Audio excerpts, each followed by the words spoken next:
Okay. Top meal. All right. Welcome everybody to another episode of JP's Just Play podcast.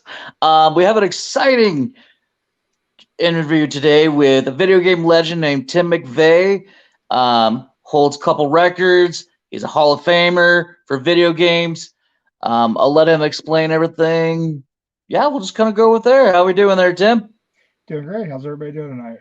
We're doing good. Thank you for coming on to the show. Hey, thanks for having me. So the first big thing is, what are you known for? I'm known for a lot of things, but I'm assuming you're talking video games. So, Yes. nibbler, mostly nibbler. He's got one that's world going records. on right. Oh, And fuck. What's up, bro? what Is it happened giving there? you? Okay. Sorry. That's not me. Okay, that was interesting. So back to your question, what am I known for? Nibbler, the video game Nibbler. It's a pretty obscure game. Not a lot of people have heard of it, really. It was low production numbers back in the 80s. The company that made it was Rockola, and they were pretty famous for uh, not a whole lot of anything. They didn't build games necessarily. They bought people's failed hardware and then they re-engineered them, and that's how Nibbler came to be. They got a run of cabinets, and they didn't have a plan for them necessarily. So they would get the cabinets and then they would dig into them and figure out what hardware was in them.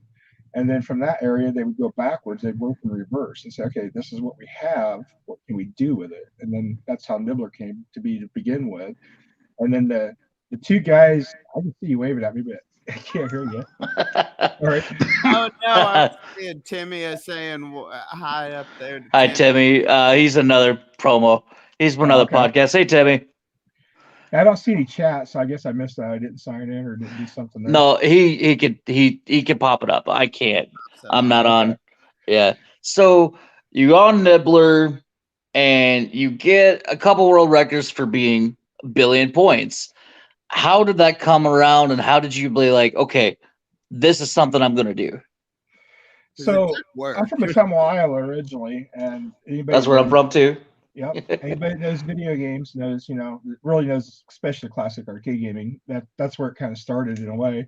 I mean, that's what the history of it is. That it obviously nothing really started in Ottumwa, but that's where they got their fame from, was Twin Galaxies Arcade. Walter made it a destination. He somehow got people from across the country to come to this little town in Iowa to play video games. And to be honest with you, even though I've known Walter my whole life and I was kind of part of it, I still don't know how he pulled that off, because you got to realize this was back pre-cell phone days, pre-internet days. There was no, like what we're doing right now didn't exist, And for him to somehow get the word out there, it had to be in print somewhere, some trade magazine or something. And somehow he got the word out there, and it happened, and people would come. And so I got to see a lot of these people at Twin Galaxies, people that are in today's world, household names: Chris Ira, Billy Mitchell, Steve Harris. Steve Harris founded EGM magazine. A lot of people I know, I guess I think household names, because I know these guys so much and they've all had records, but in today's world, they may not be household names, because we're in such a, what have you done for me in the last 15 minutes world right now, But anybody that was anybody in classic arcade gaming, I probably met at one time or another down there. So just a kind of a fan to begin with, hanging out at the arcade, watching these guys in awe, going, holy shit, look at this guy. Look at what he's doing. It was wild, because they took it to a level that none of the local kids ever had seen, and somehow, some way, I was like, oh, I want to do that. I'd like to be part of that. But how do you get to be part of that? Having the desire is part of it. But in my particular instance, we had a guy named Tom that came from Montana to play Nibbler. Oh, wow. How far? Yeah, and they brought a Nibbler machine in, and I'd never seen it, never heard of it, didn't know he was coming, didn't know him, didn't know anything about it. And I walked in the middle of his arcade world record run. Actually, I don't think he set the record. I think he already had it, but he was attempting to beat it again. He's still chasing the billion. That was his original goal. And so he's playing it, and I'm watching him, and there's a bunch of people around him, and I didn't. The scope of what he was doing didn't hit me really, because when I saw him playing it, there's a bunch of people around it. I'm over there watching it, and I see the score 700 and some million, and I look at it, and I'm like, oh, okay, that's a high score. I wonder what, I hadn't really thought of it yet. And somebody said something, and I'm like, well, I'm going to, whatever he gets, I'm going to beat it anyway. Just me being me. Never even seen the game, And I, I don't know. When he got done, I just wanted to play it. It looked fun. It was a new game. Twin Galaxies didn't have it, and I'd never seen it. And I like speed. I like things that are fast. I grew up. My dad drove a push truck up in Knoxville, Iowa, pushing off the sprint cars. So I grew up around speed, and I love fast things, and that's what attracted me to it. Robotron and Nibbler have always been my favorite arcade games because of the sheer speed. Robotron just because it's a chaotic, just a I don't know what to call it. If you know what Robotron is, you know what I'm talking about. It's just insanity. And no two games are the same. They can't be. There's no maze, there's no pattern, there's no set. You just play kind of balls out on that game, and so it's pure speed. Same thing as Nibbler. And I had fun with those styles of games, and because of that, once Tom got out there and I was able to play, wow, this is pretty cool. So I kept playing it, and Walter did with me what he's done with pretty much everybody. He did nothing but encourage you. When I was a kid, you could go to the local arcades besides Twin Galaxies, and if you were good and you dropped a quarter in and you play for a length of time, they'd walk over and unplug your cabinet. I mean, literally, they would walk over and pull the plug and say, "Well, you got your 25 cents worth." What? Seriously? Who does that? Well, pretty much everybody but Walter. You know, Walter wanted to see what any player could do, myself or anybody else. So he pushed everybody to be great, and he pushed them farther than they probably would have pushed themselves. So without Walter and that encouragement, none of this would have happened. I mean, he had the facility, he had the games, he's the one that got the people there, he's the one that got it, brought the interest, brought the whole score tracking thing to life.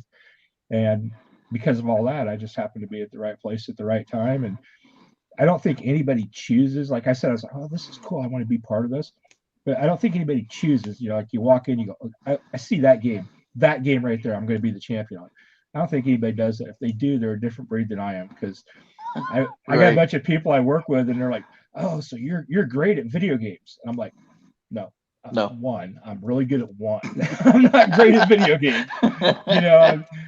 There's some I'm probably above average at, but I'm really, if you want to say great, it would be one. And they're like, well, how does that work? And I'm like, hell if I know. It just, that game took, and here we are.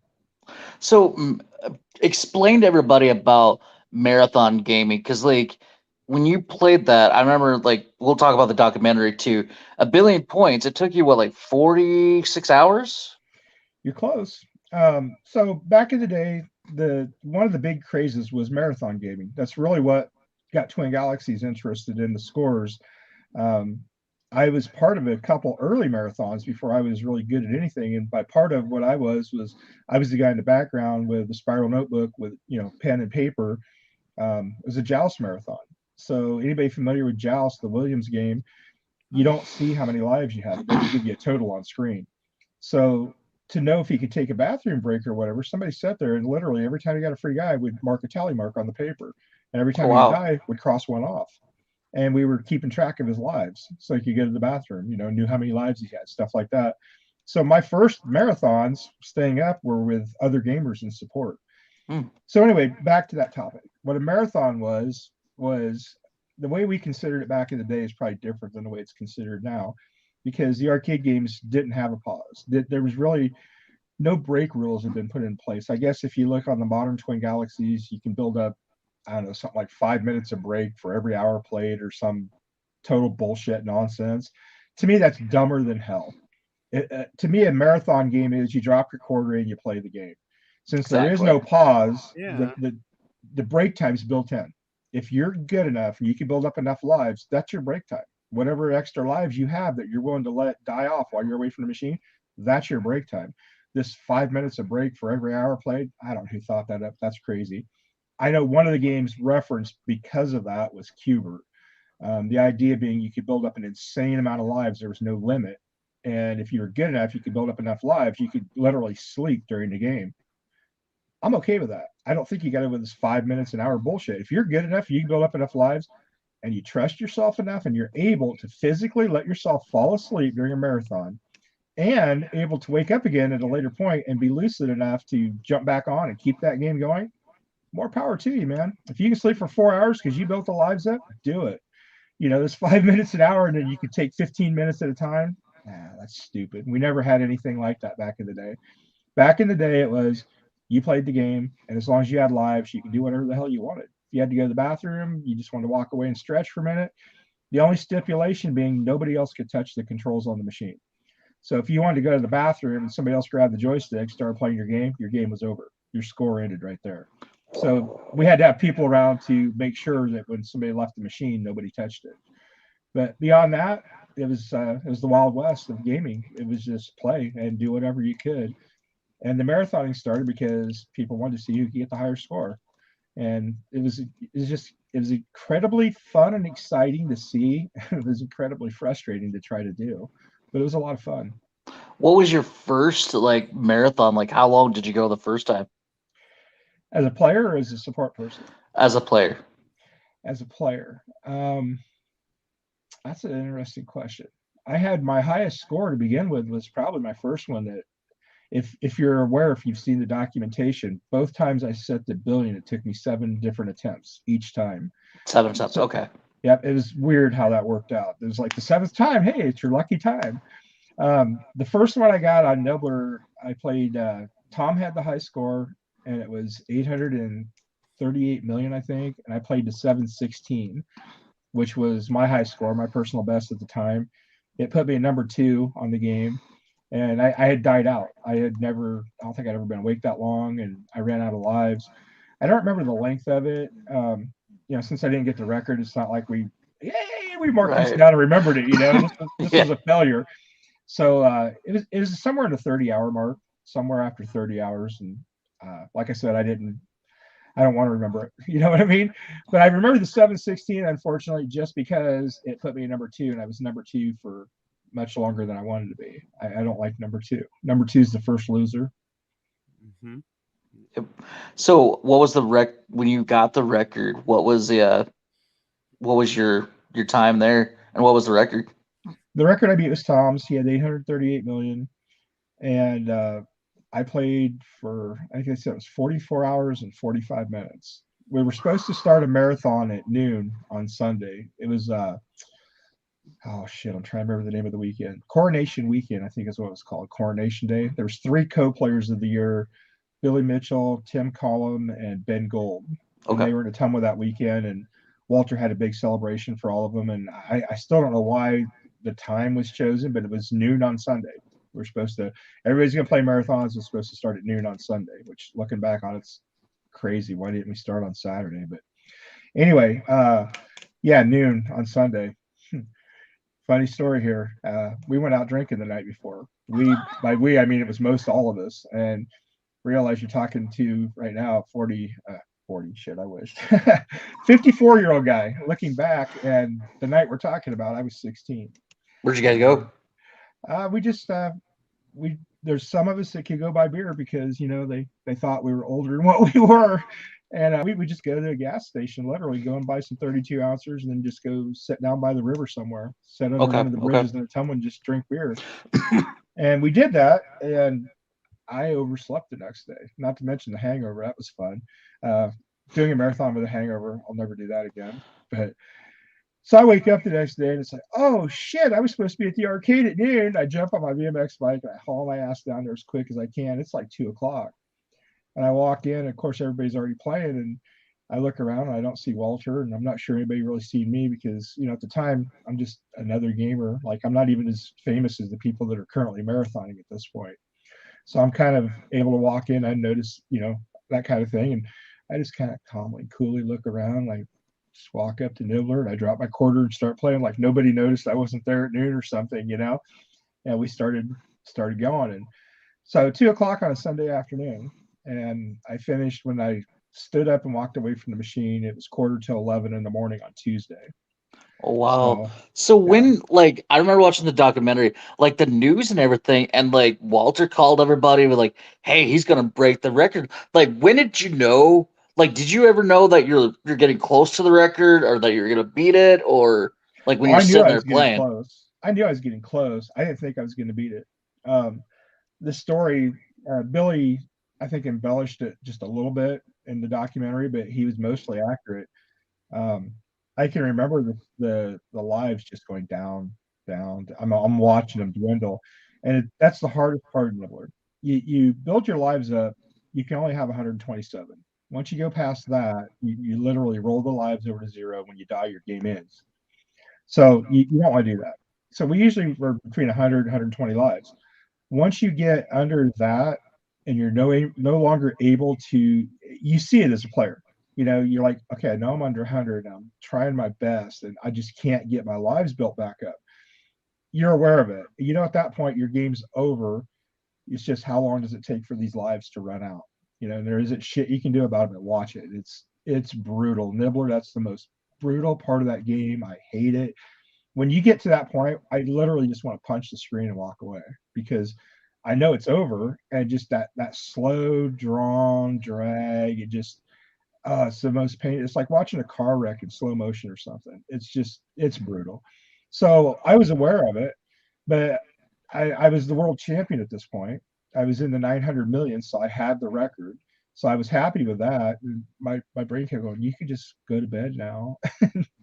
And it was also going, yeah, but if you do, you're going to do this again, because I didn't get the billion. So I had to ride that slow drain and just keep watching it. And I think Billy kind of hit it mostly accurate. I got down there toward the end. I was under 10 lives, and I had like 10 million to go. And I really didn't think I was going to get there. I would die on stupid things, and I was getting frustrated. And somehow I built some lives back up, and I managed to get it. And I do remember Billy did tell the truth in the documentary. I don't remember how he worded it, but it was basically like, hey, if you don't get it, it's like this never happened. Right, something like that. Yeah, you either get it now, you dig down and you get it now, or hey, it never happened. You got to do it again. I'm like, oh, I don't want to do this again. I don't ever want to do this again. Like how dumb I am. But somehow, man, I don't know how. I really don't. To give you an idea of what my headspace was, as tired as I was at that point. So you guys were playing Nibbler before I came online. You got an idea what the game looks like. It's a maze. Come to find out over all these years later that the dots are actually called croutons, which I didn't know back in the day. Oh. I think one of the game designers told me that, or I read it somewhere. I don't remember where I got that knowledge, but they're supposed to be radioactive croutons. Is what the actual one of the programmers told me. Ah, weird. That's what makes him grow. You're eating radioactive croutons. Okay. Well, anyway, that's not what I was eating at that point in the game. My head was, when you start the level, you're really short. So where my head was at was, that's a vacuum cleaner. And I just cleaned this damn rug, and people keep throwing crumbs all over this rug. What the hell? Who keeps throwing these crumbs all over my rug that I just vacuumed? And now I got to run around and I got to vacuum it again. And as I'm running around vacuuming up all these crumbs that people are throwing on my rug, the snake getting longer was my extension cord behind my vacuum cleaners. I was trying to vacuum this rug up and clean all these damn crumbs up. That's where my head was at. I was so smart way to see it. I didn't think of that, but do you remember the mazes? My thing is, are they all like the same? Do you have it like you? So did you just keep going and going to memorize them, or did it just come to you? To try to memorize them, you mean, or when I at the end? Like, did you physically try to memorize each? Like, I'm just asking, did you do like the pattern? Is there a is it the same pattern each level, or what? Absolutely. Okay, so to answer the first part of the question, the mazes do repeat. Nibbler has 99 waves or mazes, and when you hit 99 and you clear it, it flips back to 80, and it's just a cycle, 80 through 99, over and over and over, as long as you're able to keep the game going. Between 1 and 80, there are a couple of mazes that you only see like 3 times each, which back at the early part when you're first learning to play the game, it's incredibly frustrating because you only see them 3 times each. So you don't get a lot of practice at them. And getting to that initial 99, that's a big thing in Nibbler. Once you can get to 99, okay, now you've seen everything the game can throw at you. Now you're repeating. So yeah, there's definitely a learning process, and there's absolutely patterns, because so the way that the game scores, if you notice, there's a timer. It starts at 990 in the top right corner. And as you're playing, that timer runs down by 10 every time. Like every second, I think it's a 10 or something like that. I'm not sure if a second's accurate, but anyway, that timer runs down. So the way Nibbler scores is when you clear the wave, however much time is left on the level times the number of the wave, that's your bonus for clearing the wave. So it's really in your best interest to clear every wave absolutely as fast as possible. You're going to score points at a much higher pace if you're able to do that. And in a marathon, that's like 10 times as important, because the lower points you score, longer you're going to be sitting there. If you can figure out a way that lets you score at a higher pace and you can maintain that higher pace, you don't have to sit there as long to get the same score. Or if you can sit there for a longer period, you're going to obviously get a much higher score, which that's something I'm extremely proud of in the modern day playing Nibbler. I don't know that any player, whether they've beaten me or not, which there have been a few, I don't know if any player out there is able to match my scoring pace. Like if you put a timer on us, put a stopwatch on us for an hour, I don't think there's a player on the planet that could beat me. There's only one player I know that might even be in the ballpark. He has beat my record, but not officially, because it's a long, convoluted story, but he got paid by a rival website to play and get this record. They paid for his trip and they set it all up and everything. And part of the stipulation was is he would not submit his score to Twin Galaxies, which to me as a player is like, why would you do that? I mean, if you want to be recognized as the world champion, you kind of got to submit it there. And for myself, I hate that aspect of it, because technically I'm a paper champion. I still have the score on Twin Galaxy's website, but I know it's been beat. Yeah, yay, I'm the champion. It's like you can't celebrate it with any legitimacy because you've been beat. But at the same time, not that I'm questioning it. Anybody hears this, sees this, or whatever, please don't misunderstand. I'm not questioning the fact that the guy beat me. I'm 100% positive he beat me. There's no question in my mind. But until it's submitted to Twin Galaxies and it goes through their adjudication process and all the I's are dotted, all the T's are crossed, you don't get to claim that. It's that simple, Was that the one from the Italy, or was that the other guy that was on the documentary? I don't remember if he made it into the doc. I haven't watched it myself for a while. I think he was in the extra credits. His name's Rick. And he wasn't the guy that got it like in less hours than you, because there was some guy that did it and he legitimately didn't know that his cabinet had. That's something you could talk about too. In the documentary, which is really good, Man versus Snake. Dwayne, that's his name. Yeah, Dwayne. He was, because like in the movie, that was the concept, was like you guys were gonna have the climax facing each other at the 2009 was it like Comic-Con, but like Video Game Con or something? It was MagFest out in West Virginia. MagFest, that's what it was. So they were both rivals. They were trying to get to the billion first, and he beat it. But then he submitted it, but then they're like, oh, no, it looks like you're on an emulator or going faster. And he didn't know, but they're like, well, you can't. He was a gentleman about it. He took down his score because there was something like on the coding, wasn't it? All right, so there's a lot to unpack right there. Okay. You mostly got it right. He didn't actually get the score at MagFest, but he got it later back home, like I think within a month. So let's back up a bit. So what happened at MagFest? Me and Dwayne were playing head-to-head, and he was getting frustrated. Earlier, I talked about, we try to keep our lives between 100 and 120 during a marathon, roughly.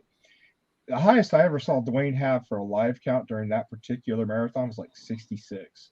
Wow. And that's like, wow, I would have been done by now, because it's like that slow bleed thing I was talking about earlier. It's such a mental thing for me. I've got to be over 100 lives, or it's a mind fuck. I don't know how else to put it. It totally messes with my head.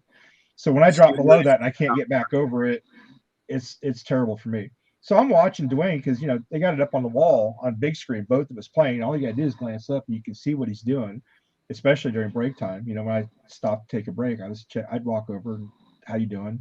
Hadn't really been around him in a marathon, didn't know how he marathon, didn't know him really that well. We just met the night before, physically met the night before. And it was kind of painful to watch. He's a good player. Actually, he's a great player, especially an all-around player. Nibbler's not his favorite game. He hates it. That's a problem. If you hate a game, it's really hard to get the level that you probably need at to really excel at it, beyond a certain point. And he hates it. He point blank, he hates it. He's told me I don't know how many times, but he's still tried for it a few times since then. But anyway, he's struggling quite a bit. And I think we're around 500 million. Sometimes players, we get frustrated. They hit a joystick or slam their hand on the control panel or do something every once in a while. Well, I'm playing and I could hear this happening a couple times. I'd look over and see him frustrated. And then I just hear, at some point I hear, fuck! And I look up at the screen, and his game's froze. He had hit Oh it, no! and it froze. That was Yeah. it. It was done. It was just frozen in place. You couldn't play it. They tried to, I don't know what they tried to do. They were getting in the back of the cabinet, trying to somehow, I don't know, unpause it. I don't know what the thought process was, but yeah, that doesn't work on those old machines. They work or they don't. There's no, you don't fix that. The way you fix it, you unplug it, and, the whole 9 yards. So his machine failed, and we come to find out after the fact. I'd been asleep when all this was going down. As far as the night before, the games weren't there. When we went to this event, the games we were supposed to use weren't That's there. right. We were supposed to bring our own control panels. So we had our joysticks and bring our own boards because those weren't expected to be there. But the bare cabs wired for JAMA, ready to drop our gear into to play, were supposed to be there, and they weren't. So I mean, literally the night before the marathon, I'm in bed asleep, and there's still no arcade games. So I'm not even sure if we're playing tomorrow. I get up and they're there, so I guess we're playing. But in the rush to the thrash to get all this done, well, I exaggerated just a little bit. They were there before I went to bed. I forgot about this. I couldn't sleep because they weren't there. We went up to the room, tried to sleep, woke up, went back downstairs to find out that they were there and they were wiring them up. So we did know that much. But what we didn't know is, for whatever reason, in that thrash to get all this stuff ready, Dwayne's board, they set it inside the cabinet and just leaned it up against the side of the cabinet. It was never mounted in any way. And something I had noticed the day before is nibbler is two boards. I mean, I've always known that, but it's two boards and there's four standoffs, one on each corner. Well, on Dwayne's board set, one or two of those standoffs were broken. So there's a lot of flex there. So I don't know how it flexed, what touched, something happened. And that's why his game froze. Well, when he got back home, he had a couple different board sets because he's trying different sets. There was version 6, version 9. One version, after you clear 32 waves, just keeps going like normal. Another version, once you clear 32, whenever you die on a level, it resets the whole level. You have to clear the whole level cleanly or you can't progress. If you die with one crouton left on the screen, it resets the whole level. So there's different versions on the ROM. So Dwayne had a couple different boards because, he didn't know which was which when he bought them and stuff like that. And so when he got back, something was wacky with the video. The colors were off or something. Well, we noticed that out at MagFest, I guess. The colors were off a little bit. Some of his mazes, it's like, that's not the color it's supposed to be, So anyway, short version, the version I got from Dwayne was to get a working board set, he combined two board sets. Of the two boards, he took one board from one set and the other board from the other set, combined them together, and that's how you end up with a functioning board again after the trip back from West Virginia. And I believe him. I have no reason not to believe him. I think Dwayne's a stand-up guy. The doc made it, I think, look maybe a little bit worse than it was. I'm sure drama works a lot more in a doc or a movie than non-drama. Yeah. But it wasn't 100% manufactured. I mean, something happened, and they were getting into it, trying to figure it out. Because we really questioned, how the hell did he beat my score that fast? Because Dwayne and I at MagFest, something that I stumbled across on accident that I'd never tried before, never really thought about. So at the beginning of our game, it's supposed to be like, okay, on your marks, get ready, set, go. We're supposed to start together. But like I was talking about, Dwayne struggling with lives that game, he had a hell of a time getting the game going. And we were supposed to be doing practice while they're setting up the cameras, whatnot. Well, Dwayne got one going, and I'm standing there watching him, and he says something like, hey man, like, you might as well go ahead and start your game because I'm not restarting. I got one going and I'm not stopping now. Well, I was kind of pissed because it's like, really? That's not how we were supposed to do this, and I've quit. I don't know how many games already practicing. I've already thrown away lives and total probably 25 million points already, which all that really pissed me off to begin with. It doesn't take a lot sometimes, but when you do a marathon, we already talked about how you get tired and how many hours you're playing. I want to start that game within an hour of waking up. I don't even want to take that long. The faster I can go from being asleep to being going on the game is time that you don't get back at the end. Yeah.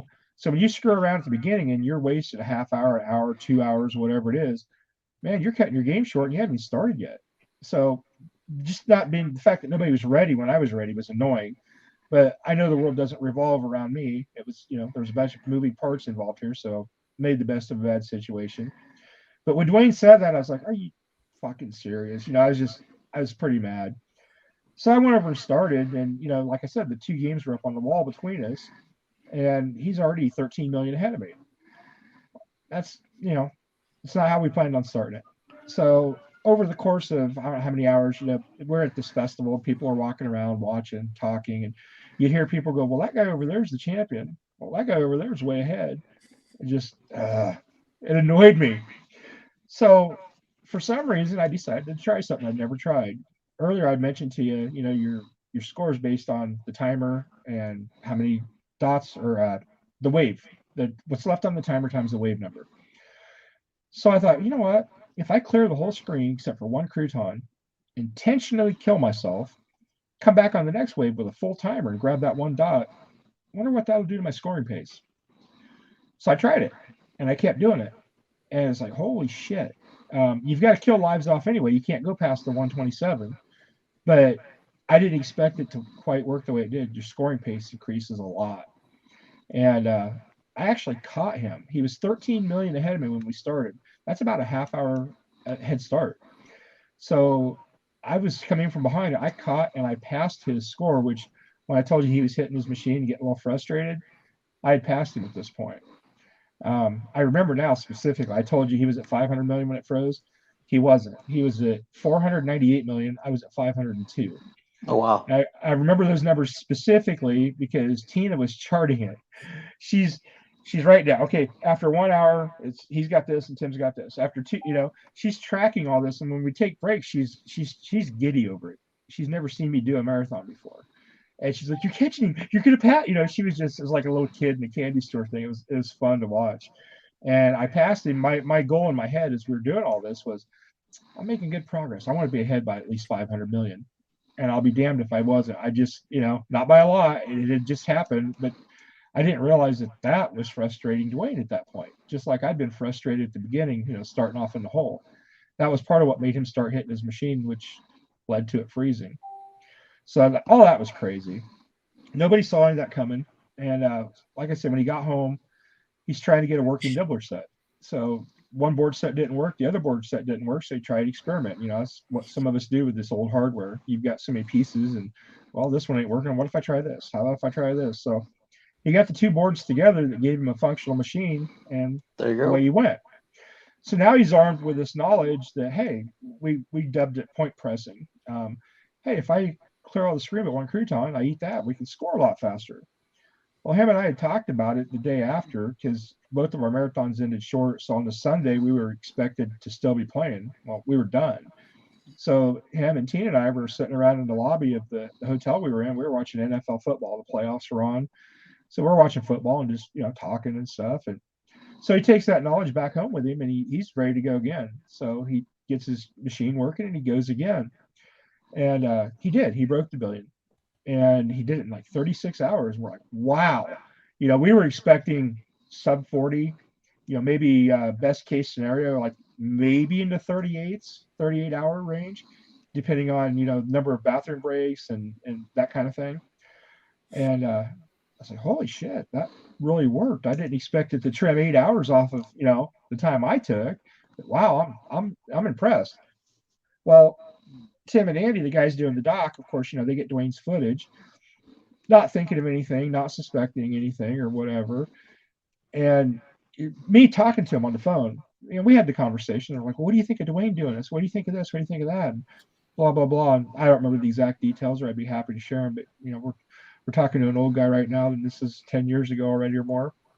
And so anyway, one of the things that they mentioned was, did you think he could do it in 36 hours? And I said, if I'm being honest, no. I didn't think Dwayne, and no offense to him, I love the guy, I really do. I didn't think he could play at that pace. I don't think his pace was going to be able to do that, even with that extra knowledge. And the reason I say this was because watching him play at MagFest, he didn't use patterns really. He is the most insane random player I've ever seen. Yeah. He gets bored. He told me that point blank. I get bored. If I run the same pattern, I get bored. Well, you kind of got to get bored a little bit, because when you're really tired and you're struggling to really, focus and stay awake, and you need that. You don't want to think about the pattern you're running. You want to just be able to, eye hand memory, you just want to be able to do it. You want to react to it. And the only way you get that is repetition. Well, he wasn't a repetitive guy. He'd get bored and he'd freelance, and it was fun to watch. It was kind of amazing, really, because I couldn't play that way. No way, not for any length of time. But yeah, the fact that he was able to do that and do it in 36 hours, we're like, wow, that just, boy, I don't know. How the hell did he do that? And that got the ball rolling with those guys. So they're out in California and they're film editors. And, obviously when you put something together, the final product is not, one whole shot. It's been edited. So one of the things they were able to do during the editing, and this was a necessary part of their editing, at this point, it wasn't something they were, looking for that needle in the haystack, but they're able to put multiple videos on a screen at the same time. And then they're able to control the footage, literally frame by frame. Yeah. And so they had our footage and they were able to compare it. And during this editing, it caught their attention. They're like, wow, did you see that? And the other one was like, see what? Wait, what? Watch this. And they'd back it up and they'd play it again. I don't remember the exact numbers, but what they really caught was at the beginning of the wave, there's a little bit of sound and nibbler sitting there before it takes off. The time, side by side, both screens coming up exactly at the same time. I think they said Dwayne's nibbler started moving like 10 seconds faster than mine did. Oh, wow. And when the screen would clear off radically faster. The actual gameplay didn't really appear to be much faster. I mean, that's kind of hard to judge by the naked eye. And you can't really do a head-to-head comparison because we don't run the same patterns, so you can't do a frame-by-frame complete analysis of it. But you could, the startup and how long it took a nibbler to start moving, and you could time from when it died, how long the screen cleared to the next reset. It was seconds. It wasn't a huge number. But in nibbler, you're clearing thousands or maybe even hundreds of thousands of waves. I have no idea. Nobody that I'm aware of has ever been crazy enough to sit there and try to document that. How many waves did we clear? Great. I don't know, a lot, Yeah. So you add seconds up to every wave. So 10 waves, you're already at 100 seconds, so before too long, you're talking about minutes. And that's where it got, he got down to 36 hours and it's like, damn. So then their quest at that point, for some reason, they actually, the way Dwayne presented it to me was they got it in their head that he cheated and they're trying to get him to fess up to it. And they're questioning him about it. And, I don't know what all was involved there. I wasn't part of that process. Literally, the only stuff I know that happened during the movie that I know was, stuff I was involved in, the scenes I was filmed, and then I seen the final product. Between here and there, I don't know what happened. And, what's on the cutting room floor, never saw all that. Well, Tim and Andy aren't telling me this version. They're just saying, yeah, they were looking into it and blah, blah, blah. And they were being real casual about it. Never did either one of them ever say, well, we think Dwayne cheated. We're trying to corner him or whatever the case was. I kind of felt bad after hearing all this because I don't think Dwayne could possibly cheat. I really don't. I didn't expect Billy Mitchell to possibly cheat on Donkey Kong either, but that's a whole different topic. Yeah. You find out that some people, I guess, maybe it's more important to be famous than to be good, or I don't know how to put that without sounding like a dick, but at some point there's a lot of celebrities like that. Yeah. At some point there's a line people are willing to cross for whatever reason. And to me, it's just a number on a screen. It's a video game, man. I'm not going to cheat. How can you cheat and have a score and go, I'm the champion, even though in the back of your mind, it's complete bullshit. It's completely fabricated. How can you have any pride and take any joy in that? So anyway, Dwayne, just the conversation, the short time I've known him since I met him, I just don't think he has it in him. Just talking to him, his respect for the games, his respect for the old games and the players, all the different players, from the 80s until now, the way he talks about some of these guys in reverence for people he's met from years ago that he just has mad respect for. I just can't see him cheating on any game. I didn't think so either when I watched it. Yeah. Now, I know we talked a lot about that in the documentary. I know we kind of went a little forward, but I kind of want to go a little bit back to about so you got the billion and then the film, news were there for a little bit. And then you went home, you slept, you got back up and didn't really think anything big deal about it. That's in the documentary as well. And then it just kind of what was the date? Because I know there's a day that you have specifically for yourself, Tim McVeigh Day, January 28th, 1984. What was the date that you did that on? Was that the day or the No. 17th? Okay. Remember I said I played from Sunday to Tuesday? That's right. Yeah, Sunday, Tuesday. Okay. January 15th to January 17th was the actual marathon. It started on the 15th on Sunday and it ended on 17th on Tuesday. And then the 28th was like 2 Saturdays later, I think. Okay. That Walter had that Tim McVeigh Day celebration.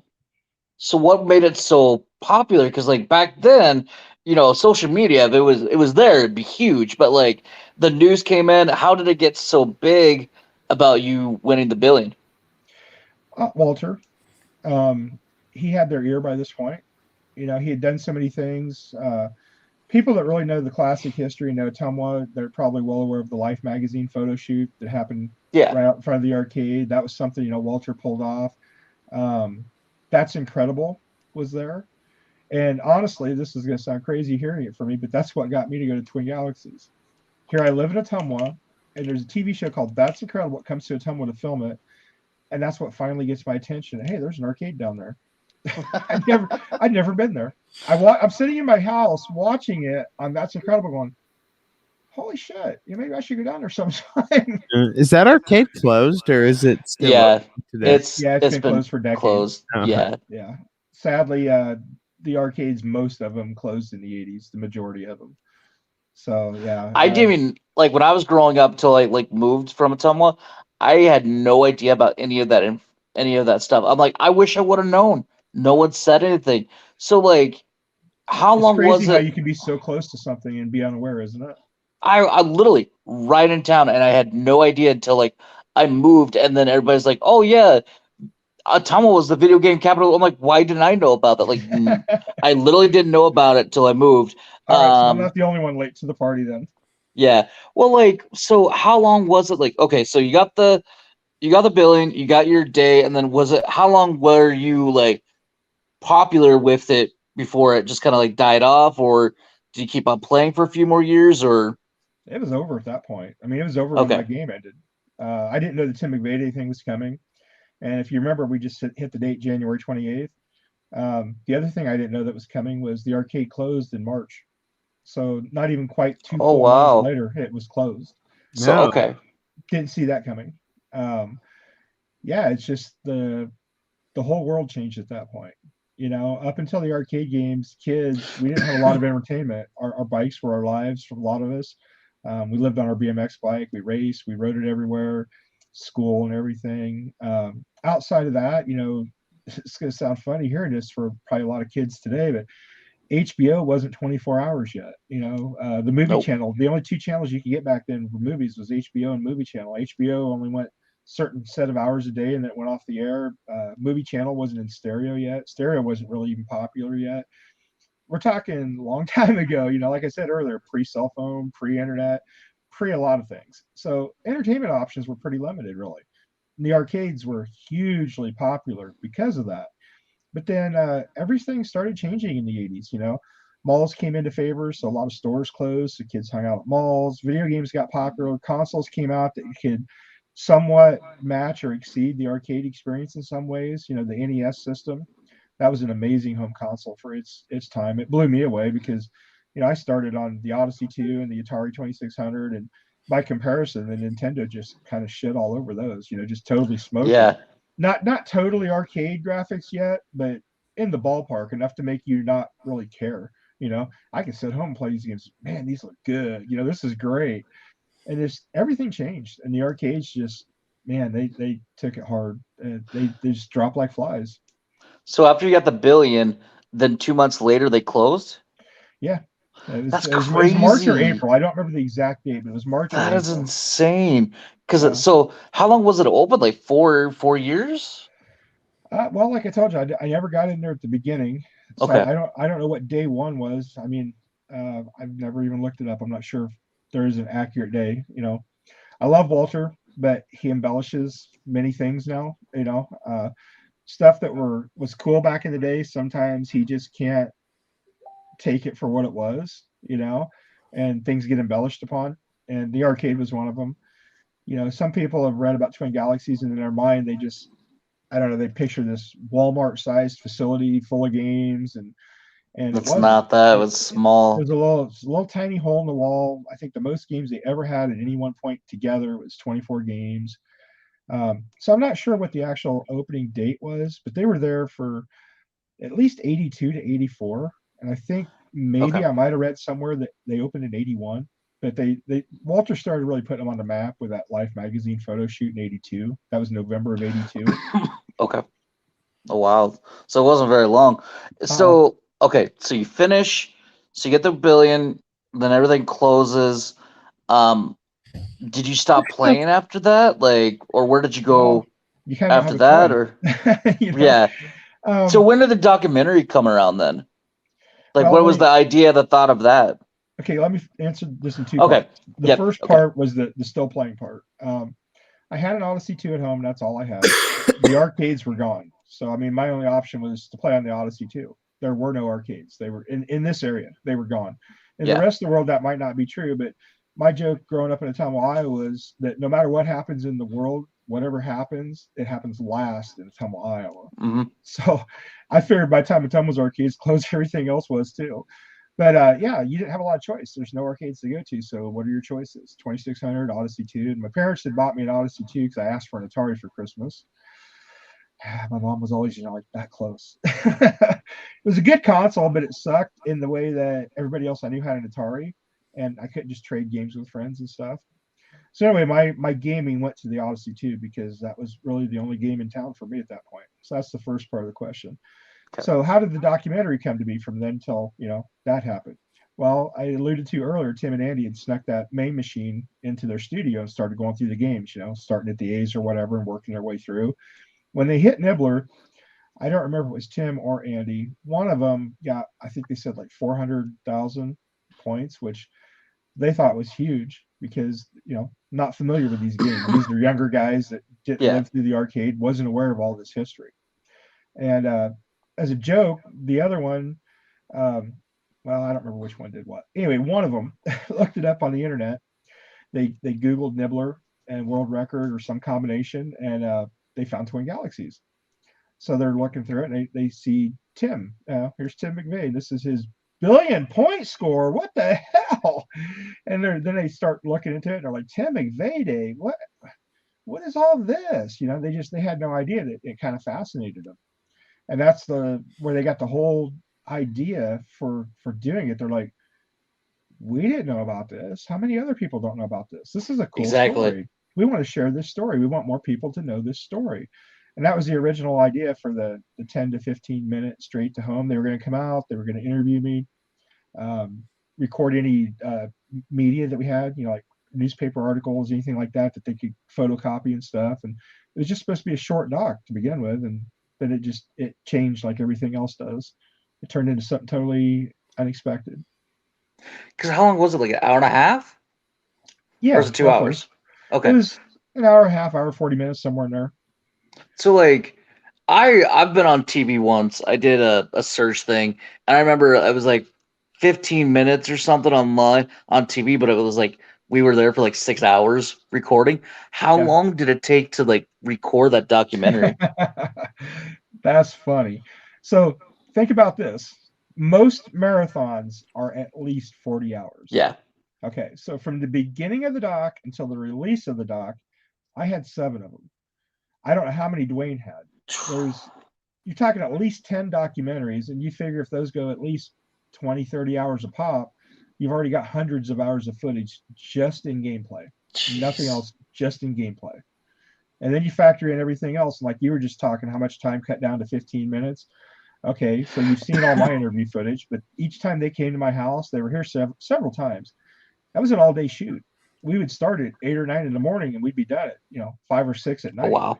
They'd move to different rooms of the house, just trying to get different background scenes, so that it didn't look like we're in the same spot all the time during the movie, And they were here several different times, so there's considerable time there. And then they amazingly somehow tracked down Enrico Zanetti and went to Italy. That blew my mind. That was crazy. That's I didn't see that coming. The 2 most incredible things to me, that was one of them. And they tracked down footage of my mom from Tim McVeigh Day from a local news feed. Oh, wow. And when I saw that, at the premiere in Austin, that put tears in my eyes because I hadn't heard or seen my mom's voice in, about a decade and a half. So that hit. And it's like, damn, these guys. Okay, I didn't know that was in there either. So they did their homework. How long did it take? How long was the project before it came out? Way too long. I don't remember the actual release date of the movie. I think it was at 16. I want to say. I'm terrible with dates, and I'm horrible at it. The older I get, the worse I get. Because I think it was like 08, 09, right? 15. Okay, 15. Yeah, 2015. We started. Their first interview with me would have been, I think, 2008. It was toward the end of the year. Okay. When it started and they first contacted me, they contacted Walter to begin with because they found my score on Twin Galaxies, and they info at Twin Galaxies or whatever. They sent an email and started asking some questions. Is that score real? Did he, blah blah blah. And so they asked for my info. Could they contact me? And Walter told him, well, I can't just give that out, but he goes, I can send him an email. I can ask his permission, see if it's okay. So I just out of the blue get a phone call from Walter, and I haven't talked to him at this point. I don't know, probably 4 years, maybe longer. Been a while. I was surprised he had my number, to be honest with you, because not that I was trying to avoid him or wouldn't give it to him, but people change numbers over the years for whatever reason. You move, whatever. I just hadn't talked to him for a while, so it was a surprising phone call. And he mentions these two guys that potentially want to do a doc and would I be interested? And I'm just like, yeah, whatever. They're talking about a billion point score that I did 25 years ago and on a game that nobody's heard of. I'm like, yeah. Sure, they want to make a documentary. Okay, Walter. I just thought it was another one of Walter's things. I said, go ahead. You got my number. Obviously, you called me. You know my email. Just pass it on, whatever. I'm okay with it. And then I forgot about it. I don't know what happened from there until the phone call. At some point, he obviously gave him my number, but it was a while. It was like a month or 6 weeks from the time I talked to Walter until they got a hold of me. And when they actually got a hold of me, I totally, completely forgot about it. They're introducing themselves and blah blah blah. We're calling, and I'm like, "You're who? You're calling for what? Was this a prank call? Who put you up to this?" We start talking. I'm like, "Oh, okay. You're the guys, Walter. All right. What is it you're interested in?" Because somebody doesn't care about that. Nobody knows about it. Who cares? So it was not something I expected. Totally never saw that coming. Well, it seems like it's an amazing achievement. That's a great. Yeah, because you want to. In there. Because I've seen it. There's a lot of like iconic scenes from Autumnal. I've seen it. I've loved it. You won a couple awards with it too. It looked like best documentary, I think, a couple times. Best editing. That's what Wikipedia says. But then you also got like your Hall of Fame as well, right? Yeah. So the editing, all that, that's not me, obviously. That was Tim and Andy. That was their work. So this was twofold them wanting to do a doc. Part of it was they definitely thought it was an interesting story, that it had an interesting hook. They were something they wanted to share. They thought more people should know about it, and they wanted to share it. That was part of it. That was the beginning of it. But then also these guys are working as editors, and at the time they were working on the TV show Battlestar Galactica, and they wanted to further their career as well. So right now there are two editors that are kind of, I'm sure industry people knew who they were, but I didn't. You wouldn't have. Most people would have no idea who these guys are. So they were thinking, if we can do something to really show, okay, we can direct, we can produce, we can edit, we can create, we can do the whole package. They're trying to show what they were capable of. I think they did a pretty good job. Obviously, we talked about how many hours of footage they had to go through. Oh, hundreds. They had so many hours of footage. They could have made me either look like a total asshole, or they could have made me look like the nicest guy you ever met. They had enough footage. They were capable of editing that in either direction and telling a true story in either direction. And all I ever asked them to do at the beginning was be honest. I said, if I'm an asshole on film, show me that way. I'm okay with that. But don't try to create something that's not really there by getting really creative in the editing process. Don't try to create a fake drama. Don't, if it's real and it was filmed, use it. However, but don't try to create it. And I think they did a pretty good job with that. I was very happy with the end result. Very happy. I love all the animated in there too. I'm surprised because you could almost make a show out of that too. That like the animated stuff that was in there too. That's really that was a lot of cool. So that came to be almost out of necessity because to tell the story, they really wanted to show, how we got here, how I got the original building and stuff like that. And they didn't have that. There was no original footage. Nobody filmed that back in the day. We didn't have a documentary crew, following us around as we went to the arcade every time to play a high score. So there was no historical footage. And they're like, well, did anybody record it? Did anybody have their camcorder there record it? And I said, guys, this is Ottumwa, Iowa. Whatever happened anywhere in the world happened here last. Okay. I only knew like 2 or 3 people that owned a VCR at that point. You're talking 83, 84. I didn't know of these things really. They didn't really exist in our world. I knew one person that had, and this is a very loose term, calling it a camcorder. Back in the day, the set-top VCRs, if you had a camera with them, they were a dockable. They were a 2-part unit. You had the TV tuner and all that part of the electronics, and you had the tape transporter. So if you were pretty well off and had a few extra bucks, you could get this dockable VCR that split in half. You would take the tape transport, it had a shoulder strap, you carry it over your shoulder, and then it had a camera that plugged into it with a cable. And that was sort of your original camcorder. It's not a camcorder because it wasn't all built into one yet, but that was the precursor to it. I only knew one person that had that, and they weren't interested in filming arcade games, so no, I can't go ask my friends for their video that they've got sitting on their shelf from back then because nobody has it. It doesn't exist.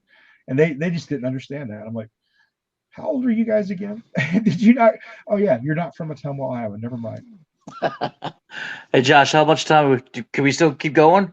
Because I really want to keep going about the documentary. I mean, I think it's so many questions. Beautiful. It's beautiful. I have so many questions too. Yeah. Let's have one final question, and I'm gonna give you a little silly question first, and then JP come up with what's your final heart desire.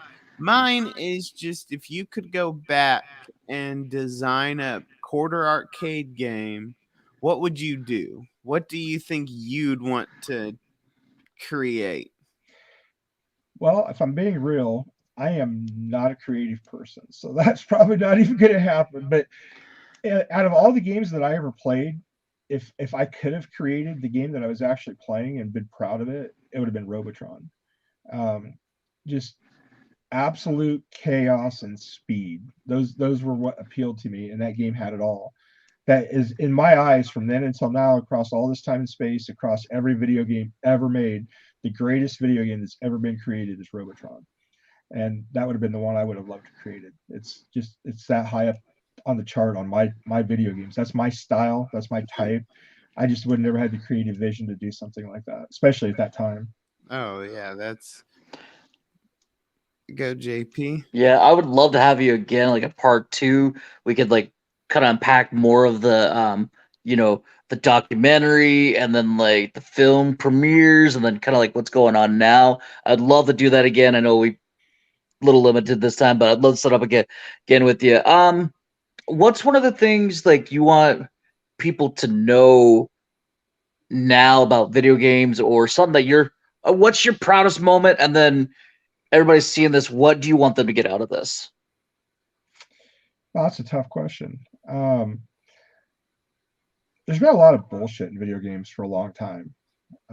I've withdrawn from a lot of it. I really don't have much interest in Twin Galaxies or Ottumwa or classic games or pretty much anything to do with any of that.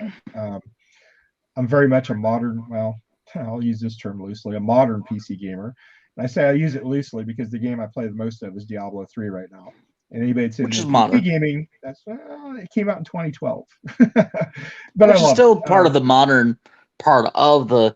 I mean, it's past PS3 at least. Yeah, as a PS4, so it'd be pretty close to modern. Loosely. This season, they have seasonal ladders, and we're in season 24 right now. And I've taken it to a level now that I've never even remotely been close to. I mean, double where I've ever went and then some. And I'm having an absolute blast with it. I've finally taken it to the level where I've got that speed. And now it's a blast, and I just can't quit playing it. So the takeaway that I would like to have everybody get out of video games, no matter what game you love, what you play it on, whatever reason. Stop all the bullshit. Have fun with video games. Video games are meant to be fun. Quit bitching about them online and go play some damn games and enjoy them. Have some fun with your friends, with your family, and gets you into a different headspace. That's my thing. I know that's why I really like the VR. It puts you in a different headspace, and that's better for my ADHD. I haven't really got into the VR yet. But, there's nothing I've seen that's really pushed the headset for me to get that interested yet. Right. One other question. How many times have you beaten the score, and are you going to try to beat it again, or are you officially like retired from that part? Officially twice is when I've set the records. The original billion point game, and then the last one that we did on Christmas Day of 2011. Those were both the official ones. Okay. I haven't turned that cab on probably in 2 years, which is sad because I've got a BitKit board in it right now, which has a lot of other games on it, and they're not getting played either. It's got Galaga and Miss Pac-Man and Pac-Man, and there's a bunch of games on there. It's a great board. The guy who did that is phenomenal. And it plays wonderfully. It's just like I said, I got so burnt out on the egos and the attitudes and the backstabbing and just all the bullshit. It so pushed me away from absolutely everything related to what I'm known for. It's kind of sad and frustrating, but at the same time, I'm kind of thankful for it because I'm doing something different that I'm having a lot of fun with now. So see, that's the thing I would love to unpack too, is more of the documentary, because when he first got it, Nibbler actually gave you a original Nibbler that you actually sold, that you gave somebody for what, $100 for quarters. They made it sound worse in the doc than it really was. I actually got $200 in cash and $1,000 in tokens, which was still that's a lot. They took advantage of a kid though. You know, I'm 16. I don't know what the value of these things are. By this point, I'm sick of the game. I'm never playing it again, right? And going for it, you know, we knew this was going to happen. Me and Tomasaki, we knew that Rockola had said whoever gets the first billion point game is going to get their own Nibbler. So that was a little bit more motivation. And I was like, cool, I want that. I want to have an arcade game at home. That's going to be so awesome. And it was right up until you had this arcade game at home that was huge, that was in your bedroom. Big a buck, yeah. That was a game that you were sick of, that you didn't want to see, hear, play. And then everybody comes to your house, can you turn it on? I want to play. It's like, all right, I'll turn it on, you know? And I was a kid that was wanting a nice hi-fi system, and my parents didn't have a lot of money. And the local arcade down the street, the guy, he knew what he was doing, but I was willing. Nobody twisted my arm. You know, to me, that was $1 million. It's $1,000 in tokens, really? And $200 in cash. All right, that gets me my tape deck that I wanted for my hi-fi system. I'm happy. And that $1,000 in tokens, that's going to last forever, right? It did make it all summer. Friends would come down, they'd pull their pant pocket out. Hey man, fill me up. Let's go to the arcade. we burnt through those faster than you can imagine. Oh wow. But it is what it is, you know. I think a lot of people at 54 would do things different at 16 if they could go back and do it over. Did they ever try to find? Did they ever try to find it? There's nothing to find. When I sold it to the guy, before it ever got brought into the facility, they completely redid it. The kits back in the day. Okay. To save operators money, a lot of times you wouldn't buy a full machine. You would buy I can't think what they call them, but it's a kit. And it would have a different board, different marquee, different side art. You know, you'd upgrade the cabinet to something else. And he bought it for me. And that's all he wanted was the bare cabinet. Had I known that, that would have been enough to keep me from selling it. Because I'm thinking, I'm getting $1,000 in tokens and $200 in cash. I get my tape deck. I got tokens all summer. And anytime I want to play this dumb game, if I want to play it again, I can go to the arcade and play it. Wrong. Yeah, he converted it. Conversion kit. There's the word I was looking for. Conversion kit. Okay. The saddest part of all is not, to me anyway, that I sold it and it got converted, was that I sold it and it got converted, and it got converted to such a shitty game that if a gun was to my head right now, I could not remember the name of it and tell you what it was. It was a shit game that nobody played. You know, we're like really? The ET. Probably worse. We actually played that. You know, it's like, yeah, you talk to somebody in your arcade and you'd say, "This was my Nibbler," and they're like, they replaced it with that. It was that bad. They would have made more money just leaving it as a Nibbler. They really would have. But it's terrible. Sometimes they make bad decisions. I mean, I feel like that's like like groceries now. They had to pick. Yeah. I mean, so many. I know there's choices and limited like aisle space of it, but man, it really was. It was wonderful talking to you tonight. I'm kind of with JP. We're gonna have to. We'll have to do a part 2 because there's so much more we can unpack on the documentary, and then going from there to like your Hall of Fame, and then some of the stuff that you talked about. Stuff. I feel like we've all been. I feel like you live in the past. I know there's stuff you're doing forward, so we'll talk about the future. Yeah. Well, I get you guys here, then I'll say it this way. You've obviously known I love to run my mouth, so I'm good at chatting. When all this started, you couldn't have probably hardly got me to sit here 20 minutes because I wasn't comfortable with all this. Not like it's second nature. I've done this recently, but I've bought my mic and some other stuff to be able to do better podcasts, better webcam, whatnot. I enjoy it. I've liked talking to you guys, so I'm definitely down for a part 2 or 3 or whatever. The biggest things is that we get a scheduled time that fits for all of us. Usually by this time at night, I'm in bed because of work. I get up at 4:30 in the morning. So as long as we can figure that out and work that out, I'm we are there. Like, I'm with you. I'm 5:15. I have to be there at 5:30, so I'm with you. Okay. We got there. But it was great, and thank you all for watching Yeah. Just Play Podcast. Just Play Podcast. Yep. Part 1 with Tim.